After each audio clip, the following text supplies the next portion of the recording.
Wah, kalau gitu misalnya Bukit Asam rungkat dong ini ke depannya. Kenapa Bukit Asam sekarang itu berbeda dengan masa-masa primadona dia di tahun 2020 ke belakang?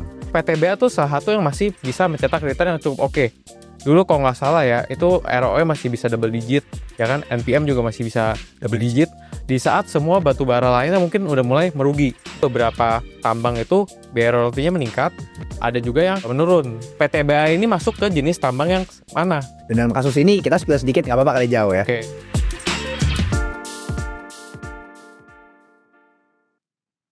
Halo Bapak Ibu, welcome to Think. Mungkin Bapak Ibu banyak yang penasaran, benefit apa aja sih yang bisa didapetin kalau misalnya join ke Think. Nah, di video kali ini saya akan menjelaskan benefit apa aja yang Bapak Ibu bisa dapatkan kalau misalnya Bapak Ibu join ke dalam Think. Yang pertama ada kurikulum, yaitu modul pembelajaran investasi dari A sampai Z sesuai dengan framework Think. Berikutnya ada investment research, ya studi kasus kita, monthly investment ideas kita, top ide saham yang bagi kita cukup menarik untuk dianalisa lebih lanjut, dan juga ada investment workshop. Workshop ini merupakan eksklusif private workshop ya, dimana mungkin kalau kalian spend 2-3 juta untuk ikut workshop-workshop di luar sana belum tentu cocok. Tapi di workshop ini kita nggak cuma lecture, bakal praktek langsung bersama dengan beberapa senior analis dari Think. Gak cuma itu, kalian bakal dapetin akses untuk join ke forum diskusi private kita, di mana di grup tersebut tentunya kita akan berdiskusi lebih lanjut mengenai investasi saham, ide-ide yang menarik, ataupun analisa-analisa studi kasus lainnya. So Bapak Ibu, let's think, then we earn together. Halo teman-teman, welcome to Chatting. Nah, hari ini sama Pak Antoni Jau ya. Nggak jauh-jauh kita bahas sektor primadona Indonesia. Ya, batu bara lagi. Batu bara lagi. Nah, teman-teman udah tahu kita ingin bahas saham sejuta umat, yaitu PTBA atau sering dikenal dengan PT Bukit Asam. Nah, di video kali ini kita ingin bahas kenapa Bukit Asam sekarang itu berbeda dengan masa-masa primadona dia di tahun 2020 ke belakang. Oke. Nah, mungkin teman-teman pasti pada tahu nih, wah PTBA salah satu saham batubara terbagus sepanjang sejarah, dividennya gede, ya kan, return on equity-nya gede, net profit margin bagus. Tapi kenapa? Ya, kita di Think kita bisa bilang PTBA sekarang, which is tahun 2025, itu berbeda dengan PTBA zaman dulu. Nah, mungkin boleh ceritain sedikit nggak, Jo? Kira-kira di tahun 2016 sampai tahun 2019, kenapa orang tuh suka banget sama saham PTBA sih? Oke. Mungkin gue juga share dulu ya. Dulu tuh salah satu saham batubara yang pertama kali gue lihat tuh PTBA. Dulu tuh nggak banyak ya saham batubara yang kita tahu ya. Paling salah satunya kayak PTBA, dulu zamannya Adaro gitu ya.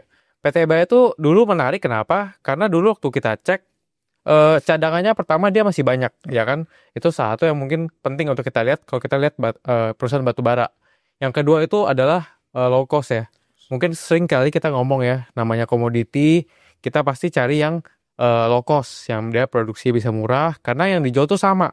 Jadi siapa yang bisa produksi lebih murah tuh kemungkinan besar ya dia dapat yang paling bagus. Nah itu dua.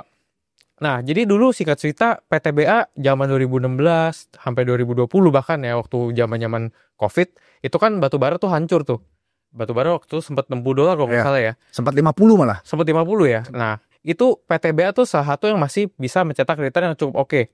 Dulu kalau nggak salah ya, itu ROE masih bisa double digit, ya kan? NPM juga masih bisa double digit.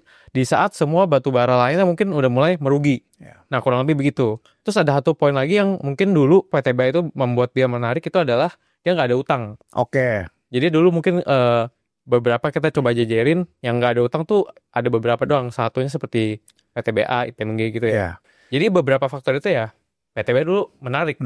Dan I think juga teman-teman pada setuju ya. Nggak bisa kita pungkiri ya. Di tahun 2020 ketika batubara lagi susah-susahnya. Ada satu perusahaan yang nggak ada utang. Lagi kondisi jelek-jeleknya aja. Itu net profit margin bener. Masih double digit. Return on equity masih double digit. Ya. Gimana kalau nanti harga batubara makin bagus. Dan memang kenyataannya beneran makin bagus. Ini kan yang terjadi di tahun 2021, 2022, 2023. Batubara dari $50 itu naik nyampe $300-400 karena perang. Nah, kenapa kita bisa bilang PTBA zaman sekarang itu bukan yang sama dengan PTBA zaman dulu? Nah, mungkin Jauh boleh ceritain lagi nggak? Kira-kira apa sih yang terjadi pada Bukit Asam di tahun 2021 sampai tahun 2023? Sampai kita tuh di Think bisa keluarin statement, kok PTBA ada sedikit perbedaan nih dengan dulu nih. Oke, jadi mungkin kita coba bahas satu-satu ya. Yang pertama tuh dari segi penjualan ya. Kita mau tahu dulu si PTBA ini jualnya ke siapa? Nah, kalau di Indonesia ya, kita kan sebagai negara eksportir batu bara terbesar gitu ya, terutama di Asia, kita tuh ada semacam kewajiban namanya DMO. Itu udah sering kita bahas. Mungkin DMO ini simpelnya adalah, jadi karena kita produksinya banyak dan konsumsi kita nggak sebaik itu, ada sebagian kecil dari produksi kita harus jualnya ke domestik. Itu kayak kewajiban lah simpelnya. Nah, PTBA itu kan milik siapa? Itu milik BUMN ya kan. Dia di bawah BUMN, jadi dia semacam diberikan tugas untuk lebih banyak jualnya ke domestik. Nah, penjualan ke domestik ini sebenarnya kita kalau cuma dengar domestik ekspor kan nggak tahu kenapa buruk gitu kan. Nah, demo ini tuh ada harga price cap-nya. Oke, jadi buat teman-teman yang belum tahu, intinya kalau kita jualan lokal, harga jualnya lebih rendah nih jauh, benar ya? Lebih rendah, dibatasin lah. Dibatasin. Jadi misalkan yang waktu 2021, 2022 ketika batu bara lagi naik tuh, waktu itu ada perang segala macam, ekonomi kembali normal gitu ya. Itu karena PTBA jualnya ke domestik banyak kan. Jadi mereka tuh ada dibatasin. Yang mungkin batu bara global di dunia tuh $100 lebih ya. Karena dibatasin ya mau gak mau sebagian penjual PTBA tuh dibatasin. Jadi misalkan mentok di $70. Nah kurang lebih begitu simpelnya. Oke, jadi teman-teman, nah kita kasih tampilin data di sini ya. Nanti teman-teman bisa lihat sebagai gambaran kalau nggak salah ya bener nggak jauh kayak ITMG, Adaro itu pas harga batu bara naik mungkin mereka komposisi penjualan domestiknya 20%-an aja kurang lebih ya. Bener ya 20%. Sesuai regulasi sih emang diwajibkan kurang lebih 20%. Nah si PTBA sendiri itu porsi domestiknya malah 40%. Jadi memang mereka dalam tanda kutip ada tugas dari pemerintah untuk fulfill yang demand lokal dulu baru boleh ekspor. Nah PTBA ini sebagai BUMN batubara ya jadi porsi domestik dia itu 40%. Nah mungkin kenapa ini kurang begitu menguntungkan? Karena seperti tadi Pak Antoni udah bilang harga jual internasional $100 per ton. Harga jual lokal $70 per ton. Ya kalau gitu mendingan ekspor dong. Ya kan? Nah cuma dalam kasus PTBA ini 40% penjualan dia itu adalah penjualan domestik. Makanya kalau teman-teman lihat dari sisi harga jual ataupun margin pas batu bara lagi naik tinggi-tingginya tahun 2022, 2023 itu marginnya tidak sebesar perusahaan tambang batu bara lainnya. Itu poin nomor 1. Itu poin nomor 1. Nah, ada apa lagi emang nih? Poin nomor 2. Jadi kalau di batu bara dan komoditas lain tadi kita udah tahu nih. Yang paling penting itu low cost-nya. Biaya produksinya kalau bisa serendah mungkin. Nah, dulu PTBA mungkin terkenal satu perusahaan paling low cost, ya kan? Dulu kita benar-benar, wah ini perusahaan secara cost bisa murah banget. Dulu ngomongnya kirimnya pakai kereta segala macam. Nah, sekarang itu PTBA ini udah nggak semurah itu produksinya. Kalau kita lihat dari beberapa waktu terakhir, itu semakin naik cost produksinya. Apalagi waktu itu kalau nggak salah 2023 gitu ya. Itu gue pernah cek waktu itu ada biaya kereta api yang meningkat.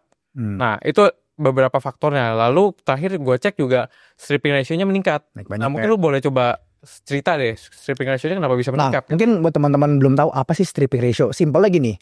Kalau stripping ratio kecil mereka keruk 1 dapat batu bara 1. Simpel analoginya gitu. Tapi kalau mereka keruk tanahnya 2 dapat batu bara 1 artinya rasionya makin gede. Nah kurang lebih seperti itu. Dan ketika kita ngomongin tambang batu bara ya itu kalau saya gambarin ya, mungkin tanahnya tuh kayak cenderung miring begini nih. Ya, jadi pas pertama kali mereka keruk, itu batu baranya pasti dapat lebih banyak. Tapi semakin lama mereka keruk, komposisi kupasan tanahnya juga makin banyak. Jadi kalau mereka kita ngomongin, oh tambang batu bara A, cadangannya 70 tahun, tambangnya itu besar sekali. Ya semakin dalam mereka keruk, itu most likely hasil tanah yang dikeruk juga semakin banyak. Hasil apa? Biaya ngeruknya juga makin mahal. Karena sebelumnya mereka keruk sekali dapat batu bara 1. Sekarang mereka keruk 2 kali baru dapat batu bara 1. Makin lama mereka keruk batu bara 3 kali, 4 kali baru dapat 1. Nah kurang lebih seperti itu. Jadi semakin lama usia satu tambang, most likely ya pada umumnya semakin besar juga stripping ratio mereka. Dan ini juga yang kita ngomong batu bara kan kayak PTBA, oh punya cadangan banyak. Tapi apakah seluruh cadangannya itu cost efficient? Nah ini kan mungkin banyak yang teman-teman belum cek. Pikirnya, oh kinerja masa lalu selalu bisa disamakan dengan kinerja masa depan. Waktu itu pas 2020 harga batu bara lagi $50, margin masih 14-15%. Sekarang 2025 ya, harga batu bara masih $100, kita ngomongin Newcastle, harusnya margin di atas 14%. Kenyataannya berapa jauh margin Bukit Asam sekarang? Nah sekarang kalau terakhir dicek ya, itu udah di bawah 10%. Udah single digit lah. Single digit. Iya. Jadi tadinya mungkin waktu kita pikir ya, oke lah biaya produksinya meningkat karena memang harga batu bara lagi tinggi. Mereka mau coba ngambil opportunity, harga batu bara lagi mahal, dikeruk lah yang lebih dalam supaya bisa jual yang di dalam-dalam gitu. Nah sekarang kan batu bara mungkin udah nggak setinggi itu, udah kurang lebih $100, itu Newcastle $100 gitu ya. Biaya produksinya ini masih lumayan tinggi. Lumayan tinggi. Nah jadi buat teman-teman, tadi kita udah bahas kenapa Bukit Asam sekarang itu beda sama dulu. Kita rangkumin singkat ya. Pertama-tama ya karena memang komposisi penjualan itu banyak di domestik. Jadi tidak bisa mengcapture ya kenaikan harga batu bara yang signifikan ya karena Kalau misalnya mereka ekspor kan baru bisa capture kenaikan harganya. Kedua, cost-nya mulai naik. Nah, pasti pertanyaan teman-teman, wah kalau gitu misalnya Bukit Asam rungkat dong ini ke depannya. Nah, kira-kira lu kan udah buat analisa batubara, ADI itu lengkap ya, ada tingkis batubara ADI. Menurut lu outlook Bukit Asam gimana jauh? Kita ngomongin 1, 2, 3 tahun ke depan deh. Oke. Kalau mungkin bagi teman-teman yang ngikutin PTBA ya, dari dulu juga gue liatin, jadi PTBA ini lagi bangun rel kereta. Oke. Jadi kan dia jualannya di daerah Sumatera, dia perlu jualannya di portnya. Portnya kan itu harus ke laut tuh. Nah, dia kirimnya pakai rel kereta. Nah, selama ini rel kereta yang ada itu kurang lebih 40 juta ton setahun kapasitasnya. Jadi kalau dia mau ningkatin produksi, tadi kan cadangannya udah banyak, keruknya tinggal dikeruk, tapi kalau nggak ada fasilitas buat kirimnya ya nggak bisa jualan. Nggak bisa keruk, ya kan? Jadi sekarang dia lagi ongoing progress bangun si rel keretanya. Kalau nggak salah itu sekitar 2026 sampai 2028 itu progresnya selesai. Oke. Jadi nanti by the time kereta yang baru dibangun ini selesai, ya kemungkinan dia bisa naikin produksinya. Nah, tapi ada juga nih yang mungkin udah rame nih ya tentang batu bara dan komoditas dan mineral lainnya, yaitu royalti berubah, Jo. Perubahan. Nah, jadi di kuartal 2 itu kemarin dari menteri itu ada perubahan royalti, di mana beberapa tambang itu biaya royaltinya meningkat, ada juga yang menurun. Nah, jadi ini perlu juga nih PR buat teman-teman ya. PTBA ini masuk ke jenis tambang yang mana? Karena bisa jadi diuntungkan, bisa jadi dirugikan. Ya, dan dalam kasus ini kita spill sedikit, nggak apa-apa kali jauh ya. Spill sedikit ya, PTBA itu salah satu yang kurang begitu diuntungkan. Ya, singkat cerita, biaya royaltinya akan naik di kuartal 2. Nah, ini kan pas kita syuting tanggal 1 Juli nih. Mungkin laporan keuangan keluar akhir Juli ya. Jadi kita coba sama-sama lihat ya, PR buat teman-teman, coba pantau laporan keuangan kuartal 2. Harga jualnya kan turun apa naik sih, Jauh? Kuartal 2 batu bara? Harusnya sih turun, karena harga batu baranya kalau dilihatin ya turun memang. Ya kan, dari China-nya juga turun. Kita kebanyakan jual ke pasar ekspor. Jadi ya, most likely sih harga jual di Q2 ini turun. Berarti harga jual turun, sedangkan biaya royaltinya bisa jadi naik nih di kuartal 2. Kemungkinan naik. Margin seharusnya bisa jadi makin kegencet dong.